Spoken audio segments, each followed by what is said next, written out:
This is part 2 of ASP.NET Web Services. In this video, we'll discuss consuming a web service from a client application. This is continuation to part 1, so please watch part 1 before proceeding. To consume a web service, all we need to do is generate a proxy class using the web service WSDL document. WSDL stands for Web Service Description Language. If you recollect from the previous session, this is the calculator web service that we have built, and to get to the WSDL document of this web service, all we need to do is click on the service description link that takes us to the WSDL document, as you can see here in the URL. So what is this WSDL document? WSDL document formally defines a web service. And what does this WSDL document contain? It contains lots of things.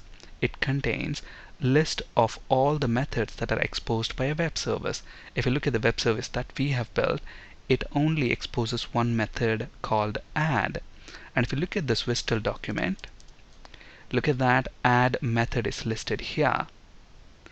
And not only that, along with the list of method names, WSDL document also specifies the parameters that this method expects. So basically, if you look at this add method, it expects two parameters, and their names are first number and second number. You can see the parameter names here, first number and second number. Along with the parameter names, it also specifies their data types. For both of these parameters, data type is integer, and we can see the type here, integer. Not only that, WSDL document also specifies the return type of that method. So basically, when we call this method, it's going to do something. In our case, it's going to add these two numbers together, and it's going to return their sum, which is an integer. So the return type of this add method is an integer. And if you look at this section here, look at the return type, it's an integer. And look at the name here, it says add result. Basically, that means the result of this add method. What is its type? It's an integer. So using the information that is present in this WSDL document, Visual Studio can generate a proxy class for us. And let's now see how to generate a proxy class using this WSDL document. So now let's flip to Visual Studio. So first of all, let's add a web application to the solution. And to do that, right click on the solution, add new project. Now we can invoke web service from any application. You can invoke it from a web application or Windows application, or even from a console application. Not only a .NET application, any type of application built on any platform. For example, a Java web application also can invoke an ASP.NET web service. Okay, alright, now let's go ahead and add an ASP.NET web application. Let's call this calculator web application. Let's click OK. So here we have the web application. Now let's generate a proxy class. And to generate a proxy class, right click on the references folder and select this option, add service reference. If you select this option, add reference, you can add references to the assemblies either in your project or to the .NET assemblies. Now we want to add a reference to a service, that is to a web service. So select this option, add service reference.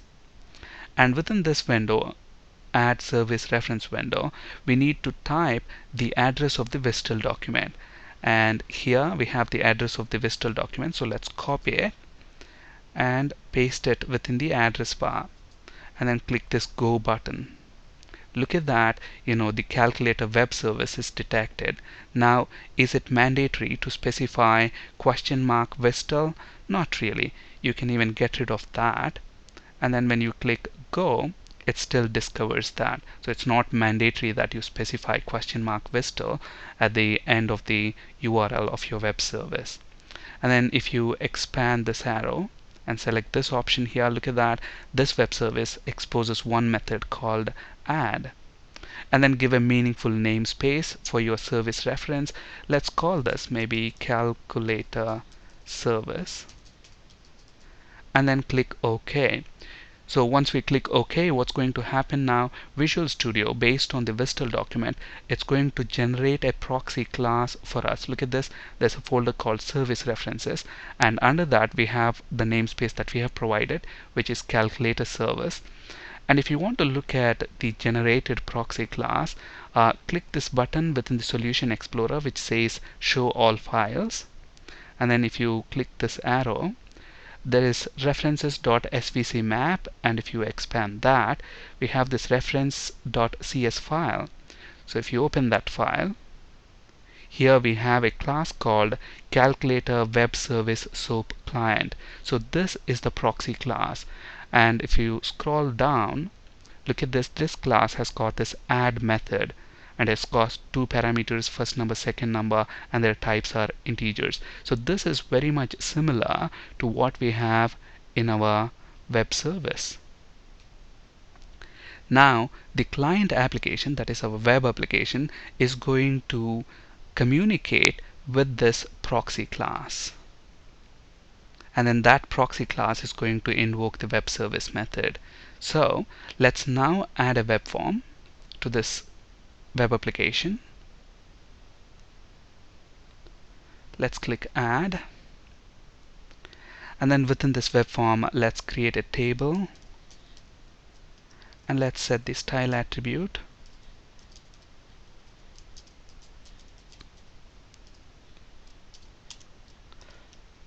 And within this table, let's include a tr tag, and then let's specify two TDs. So within the first TD, we'll just say, we'll use a bold tag and then say first number. So this is the prompt for the user to enter the first number into the text box that we are going to add. And maybe let's call it txt first number. And let's make a copy of this table row, and let's name this second number, and let's call this txt second number. And then we need a label control to display the sum of the two numbers. So let's make another copy of this tr, and let's call it result. Instead of a text box, let's drag and drop a label control, and let's give it an ID of LBL result, and let's get rid of this text property. And then finally we need a button, so let's include another tr, and let's specify the column span for this TD to 2, and within this TD let's drag and drop a button control, and let's change the ID of the button to button add, and text on that to add. And let's flip this to the design mode, double click on the button control to generate the click event handler. And here we are going to interact with the proxy class that we have generated.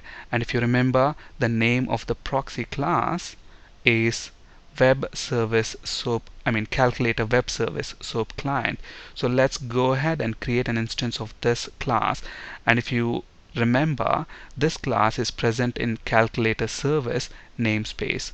So here the namespace is Calculator Service. The fully qualified namespace is Calculator Web Application.Calculator Service. But within our web form, we are already within that Calculator Web Application namespace. So when we say calculator, look at that, we can see Calculator Service namespace there. Dot, what is the class that we are interested in? Calculator Web Service SOAP Client. So let's create an instance of that is equal to new SOAP Client. And we know that this client object has got add method.